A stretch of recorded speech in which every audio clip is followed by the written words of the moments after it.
아크릴팀의 김수연입니다.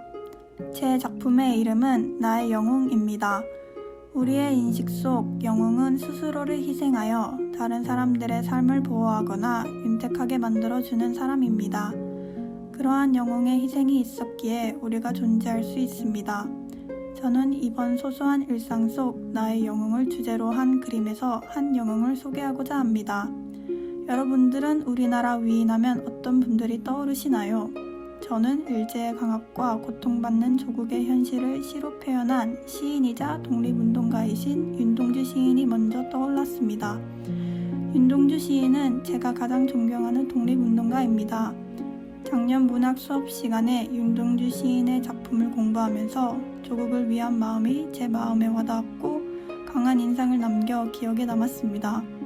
그래서 이번 주제가 영웅인 것을 보고 고민 없이 윤동주 시인을 나의 영웅으로 선택했습니다. 제 작품은 윤동주 시인의 쉽게 쓰여진 시를 배경으로 그린 작품입니다. 윤동주 시인이 어떤 마음가짐으로 조국을 위했는지 제가 느낀 그대로를 작품에 담아내고 싶었습니다. 그림을 보면 육적방 안에 있는 윤동주 시인의 뒷모습이 보입니다. 뒷모습은 학생의 신분으로 타국에서 생활하는 고단함을 표현하고자 했습니다. 빛이 들어오는 창문은 작고 어두운 방과 대비되게 연출하였고 이는 윤동주 시인이 바라는 이상형의 세계를 의미합니다. 창문과 대비되는 육적방은 일제감정기 시대의 어두운 현실을 상징하고 창문을 바라보는 장면을 통해 조국을 위한 마음을 표현했습니다. 창문을 통해 보이는 풍경의 속에 추운 겨울에도 무궁화가 피어난 모습이 보입니다. 이를 전면법으로 표현하여 눈에 반사되어 산란하는 빛의 느낌을 담아냈으며 비록 미래는 불투명하지만 한겨울에 피어나는 무궁화처럼 진심에서 우러나오는 조국의 독립을 향한 변치 아니하는 마음을 강조했습니다. 우리는 현재 너무 당연하게 자유를 누리고 있으며 다양한 매체의 발달로 세계화의 시대를 살아가고 있습니다. 우리에게 이런 대단한 선물을 주고 가신 영웅들을 생각해보고 그들의 희생을 잊지 말아야 하는 마음으로 이 작품을 그렸습니다. 비록 윤동주 시인은 광복을 맞이한 햇살을 보지 못하고 이 세상을 떠나셨지만 그의 희생에 대한 보답을 해야 한다는 사명감을 품고 살아가야 한다고 생각합니다. 감사합니다. 여기까지 아크릴팀의 김수연이었습니다.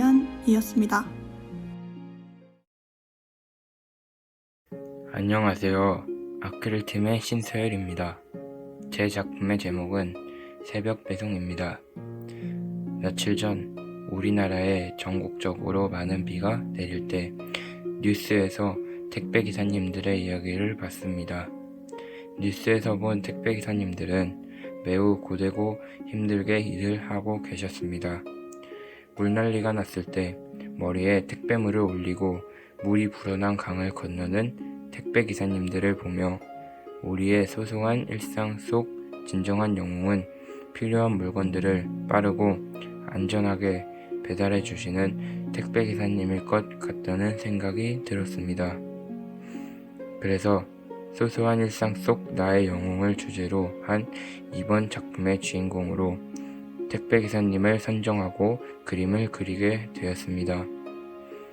평소에 택배 주문을 많이 사용하기에 택배 기사님들을 만날 일이 많습니다. 주문한 택배 물량이 많은 날이면 2번씩 오시기도 합니다. 많이 만나는 만큼 기사님들이 얼마나 힘들게 일하는지도 알 수 있었습니다. 기사님들이 올 때 가끔 바카스를 꺼내 건네드리며 감사한 마음을 전달했습니다. 바카스를 통해 전달했던 감사한 마음과 그들의 노고를 위로하고자 하는 마음을 이번에는 그림을 통해 전달하고자 합니다. 이 그림은 택배기사님들이 일을 시작하시는 새벽 시간대의 모습을 담은 그림입니다.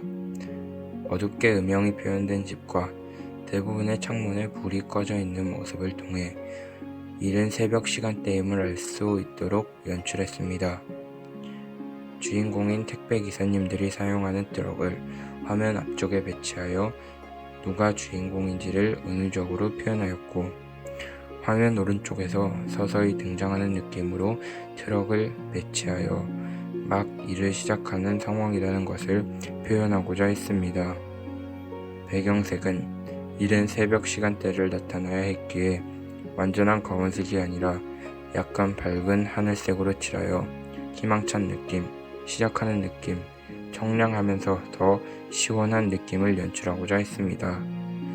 이를 통해 새벽에 일을 시작하는 택배기사님들께 희망찬 하루가 시작되기를 바라는 마음을 담아냈습니다.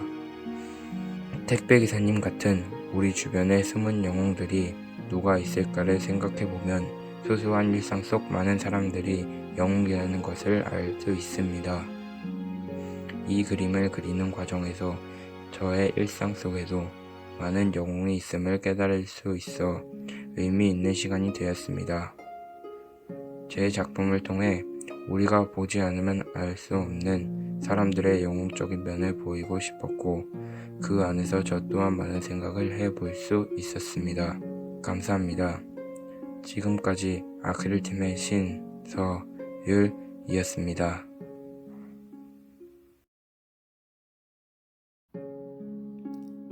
아크릴팀의 윤효빈입니다. 제 작품의 제목은 사람들의 총입니다. 제가 생각한 영웅은 제 남동생과 친구들입니다. 예전에 해외에서 생활하게 되었을 때 잘 적응할 수 있도록 도움을 준 사람이 동생이었습니다. 이후 한국에 돌아와 한국 생활 적응에 도움을 준 것은 친구들이었습니다. 그렇기에 저의 소소한 일상 속 영웅으로 남동생과 친구들을 선택했습니다. 그림을 보면 큰 총이 있고 여러 개의 총알들이 배치되어 있습니다. 총은 남동생을 총하는 친구들을 의미합니다. 제 동생이 총을 좋아하기 때문에 총으로 동생을 상징하였으며 총알의 꽃과 색깔은 친구들의 생일을 나타내는 것입니다. 나에게 많은 도움과 위로를 준 남동생과 친구들을 한 화면에 조화롭게 표현하기 위해 총과 총알로 그들을 표현하였고 자연스러운 연출을 기획하고 한 그림 안에 담아냈습니다. 화면의 전체적인 분위기를 정하는 배경색으로 파란색을 사용했습니다. 총과 총알에 쓰지 않았던 색을 배경에 칠하여 주제부 사물이 눈에 더 잘 들어오도록 만들고자 하였으며 한 그림 안에 다양한 색을 조화롭게 배치하고자 하는 시도를 하였습니다. 이렇게 탄생한 제 작품의 작품명은 네 사람들의 총입니다. 작품 안에 표현된 총과 총알이 제가 선택한 영웅들, 즉 남동생과 저의 친한 사람들이기 때문에 이와 같은 제목을 지었습니다. 저는 이번 소소한 일상 속 나의 영웅을 주제로 한 그림에 제 남동생과 친구들을 영웅으로 선정하여 그들의 도움에 보답하고자 하는 마음을 담았습니다. 그리고 영웅은 항상 가까운 곳에 있으니 자신 영웅을 찾고 싶다면 주변을 한번 둘러보는 것이 좋을 것도 같습니다. 저의 작품을 통해 많은 사람들이 자신의 소소한 일상 속 영웅을 찾고 그들을 소중히 하기를 바라는 마음입니다. 감사합니다. 여기까지 아크릴팀의 윤효빈이었습니다.